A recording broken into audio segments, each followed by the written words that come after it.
People walk into health-focused conversations all the time convinced they're already doing everything right. Walking consistently, 30 minutes a day, sometimes more, and still dealing with knee pain, fatigue, numbness in the legs, a general sense of getting worse instead of better. The question that usually gets to the bottom of it is simple. How exactly are you walking? Because the problem almost never turns out to be walking too little. It's walking wrong. And wrong walking isn't just wasted effort. It actively works against your joints, your posture, your cardiovascular system, and drives low-grade inflammation through your tissues over time. I'm Joshua Smith, and today I'm walking through exactly what changes in your body after 50, the 7 specific walking mistakes that quietly undo the benefit, and exactly how to fix each one. If plain practical health information like this is useful, subscribe so more of it finds you. Let's start with why walking after 50 isn't just a pleasant habit, but something closer to a medical necessity. After 50, your body goes through a set of predictable, measurable changes, and ignoring them isn't really an option if you want to stay mobile. The first is muscle loss, a process called sarcopenia, the gradual age-related loss of muscle tissue. After 50, the commonly cited rate is somewhere around 1 to 2% of total muscle mass lost per year, which sounds manageable until you realize that compounds to somewhere around 15 to 20% over a decade. Muscle isn't just about strength either. It stabilizes your joints, plays a role in regulating blood sugar, holds your posture upright, and gives you balance while you walk. So losing enough of it has ripple effects well beyond how much you can lift. The second change is joint stiffening. Cartilage, the smooth cushioning tissue at the ends of your bones, has no blood supply of its own. It gets its nutrition through movement, specifically through synovial fluid being pushed into the tissue as a joint loads and unloads. Without regular movement, cartilage is effectively starved, it thins, loses elasticity, and can eventually break down, a process that shows up as osteoarthritis. That breakdown isn't inevitable, but the wrong habits can meaningfully speed it along. The third change is a slowing metabolism. Your basal metabolic rate, the calories your body burns just staying alive at rest, drops by roughly 2 to 3% per decade after 50. That means the exact same eating and activity pattern that kept your weight stable at 30 can gradually add weight at 55, not because anything about your habits changed, but because your body did. The fourth is less efficient circulation. Blood vessel walls gradually lose elasticity, the heart pumps with slightly less force, and blood flow to the legs and feet specifically declines, which is a big part of why cold feet, nighttime leg cramps, and heavy, tired legs by evening become more common with age. Walking works on all 4 of those systems at once. It activates muscle, triggers cartilage nutrition through movement, supports metabolism, and improves circulation, and research consistently ties regular walking to lower rates of cardiovascular disease, type 2 diabetes, osteoporosis, and cognitive decline. But here's the part that rarely gets said clearly. All of that depends on walking correctly. Walk the wrong way, and you don't just get a smaller benefit, you can actively add a new problem on top of the ones you're trying to solve. Let's go through the mistakes that come up again and again. Mistake 1, starting too fast. This might be the single most common mistake across every age group and fitness level, stepping outside and immediately hitting full pace. It feels efficient. Why waste time easing in when you could just get moving? But your body isn't a car. It needs an actual transition from rest to movement. And skipping that transition has real consequences. Cold muscle fibers are less elastic, which raises the risk of microscopic tears, tiny enough to cause no symptoms individually, but capable of accumulating into chronic pain over time. Your joints aren't lubricated yet either. Synovial fluid pools in certain spots while you're at rest and needs a few minutes of gradual movement to spread evenly and form a protective film across the cartilage surface. And your cardiovascular system hasn't adjusted. Sudden intensity spikes heart rate and blood pressure more sharply than a gradual ramp-up would, which puts unnecessary stress on vessel walls that are already less elastic after 50. The fix costs 0 extra time. Spend the first 3 to 5 minutes of every walk moving slowly, deliberately, almost leisurely.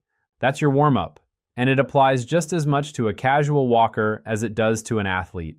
After those few minutes, your joints are lubricated, your muscles are warm, and your heart has settled into a working rhythm, and that's when you can pick up the pace. Mistake 2, walking with poor posture. Watch people walk, and a lot of them are hunched forward, head jutting ahead of the body, shoulders rounded down, eyes fixed on the ground a few feet ahead. This isn't just a look, it's a real mechanical problem for your spine and your breathing. An adult head weighs somewhere around 10 to 12 pounds, and research on cervical spine mechanics, notably a widely cited biomechanical analysis published by spine surgeon Kenneth Hansraj in 2014, found that as the head tilts forward, the effective load on the neck climbs sharply, reaching roughly 27 pounds at a 15-degree forward tilt, 40 pounds at 30 degrees, and up toward 49 to 60 pounds at 45 to 60 degrees. Other analyses building on that same research commonly translate this into roughly an extra 10 pounds of effective load for every inch the head shifts forward of neutral. Walk hunched forward for 20 or 30 minutes and you're generating real, sustained tension through the neck, shoulders, and base of the skull, which is a big part of why so many people come home from a walk with a neck ache that has nothing to do with the weather or getting older. There's a second cost, too. When your chest is compressed and shoulders rolled forward, your diaphragm can't fully descend and your lungs can't fully expand, so you end up breathing shallow, pulling in less oxygen, which means less energy for your muscles and your brain, and a 30-minute walk starts to feel like an hour. And a third, less obvious cost, forward head posture disrupts the whole biomechanical chain below it. The lower back compensates with an exaggerated arch, the pelvis tilts, and the knees end up loading at the wrong angle. Not because of age, but because of one specific, fixable mechanical pattern. The fix is simple to picture. Imagine a thread attached to the top of your head, gently pulling you upward, letting your spine decompress and straighten rather than forcing yourself rigidly tall. Shoulders relaxed and drawn slightly back, eyes on the horizon rather than the pavement. Chin roughly parallel to the ground, chest open. In that position, your lungs work at full capacity, your neck carries close to its actual load, and your spine distributes weight the way it's built to. Mistake 3. The wrong shoes. This is the detail people think about least when they're deciding how or where to walk, which is a real oversight because what sits between your foot and the ground matters enormously for your joints. 2 age-related changes make this more important over time. First, the natural fat pads on the soles of your feet thin out, so the shock absorption they use to provide has to come from somewhere else, meaning your shoes have to pick up the slack, or every impact travels straight up through your ankle, knee, hip, and lower back. Second, the muscles and ligaments supporting your foot's arch weaken, which can lead to the arch beginning to collapse, sometimes called acquired flat foot, a change that shifts the load angle on your knee, the axis of your hip joint, and the stress on your spine. Good shoes with real arch support can meaningfully slow that process. Look for 3 things. Adequate cushioning in both the heel and forefoot, soft enough to absorb impact without letting your foot sink without support, genuine arch support, meaning the sole's shape follows your foot's natural anatomy rather than just a rigid insert, and a sole that stays flexible through the front portion, since a completely rigid sole disrupts your natural heel-to-toe roll and overloads your calf muscles and Achilles tendon. One more thing worth knowing, shoes wear out from the inside before they look worn on the outside. The cushioning in the midsole loses its shock-absorbing properties well before the tread looks used up. If you walk regularly, replacing your walking shoes roughly once a year is a reasonable target, less a purchase recommendation and more a straightforward piece of joint protection.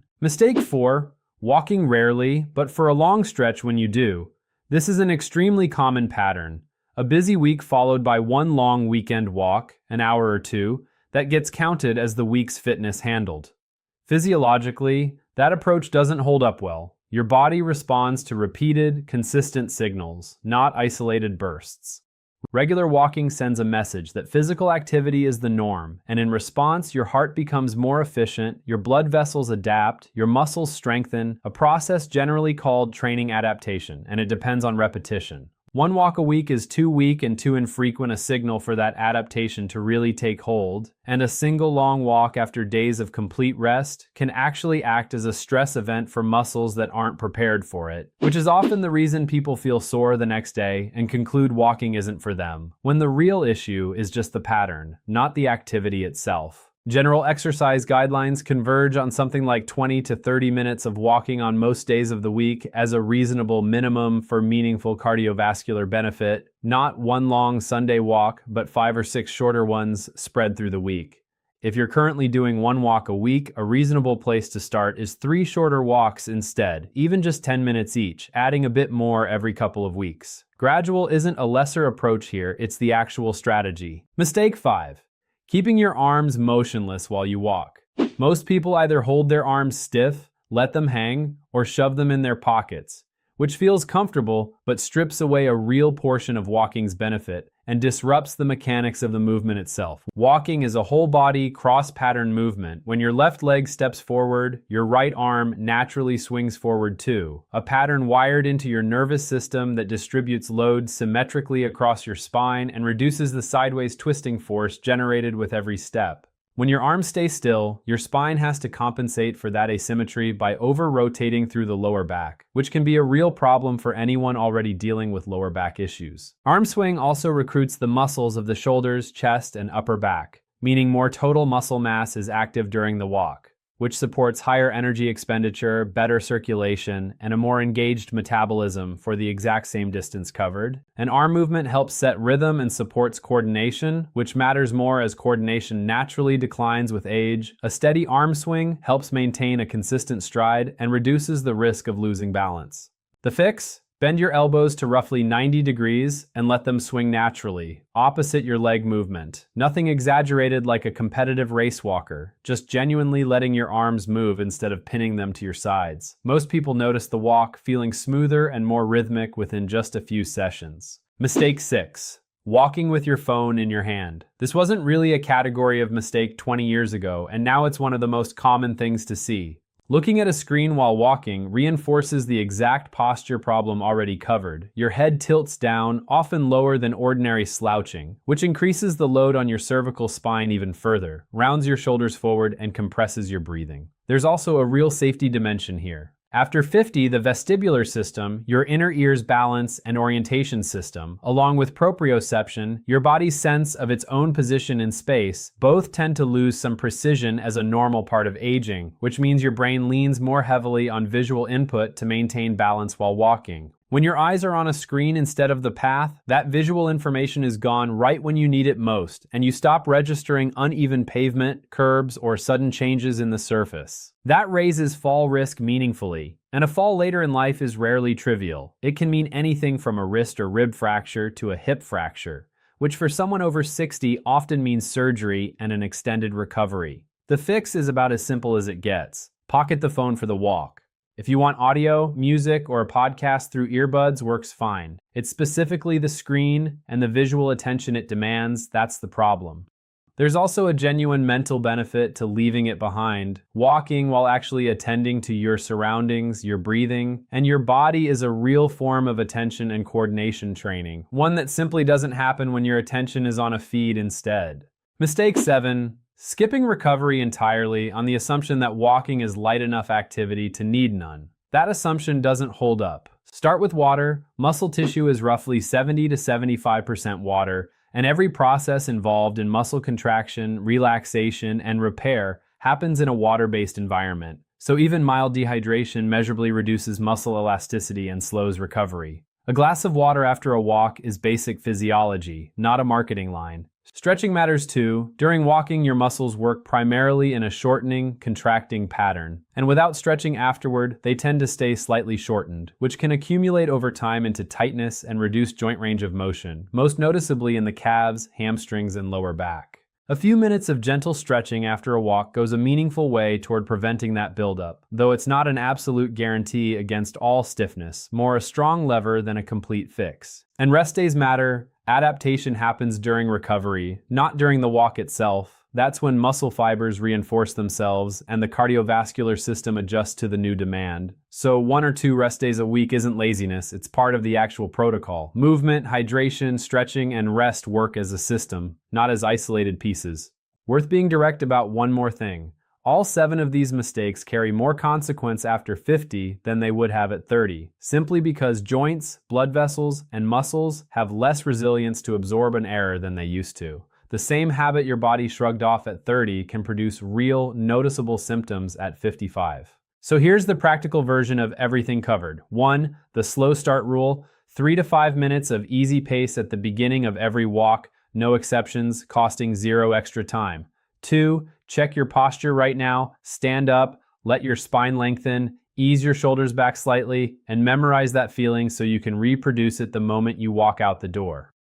3. Look at the soles of your walking shoes. If the wear is uneven or they're more than a year old with regular use, it's a reasonable time to replace them. 4. Stop treating one long weekly walk as the whole plan. Aim for 20 to 30 minutes most days of the week, starting with 3 shorter sessions if that's more realistic right now, and building from there. 5. Let your arms move, elbows bent, shoulders relaxed, out of your pockets. 6. Phone stays in your pocket for the whole walk, earbuds if you want audio. 7. After every walk, a glass of water and a few minutes of stretching. Walking is one of the most accessible tools available for staying mobile and healthy after 50. No gym, no equipment, no special preparation required, just the right habits applied consistently. Small corrections in how you walk add up to real, durable results for your heart, your joints, and your overall day-to-day energy. If this was useful, subscribing helps more people find it.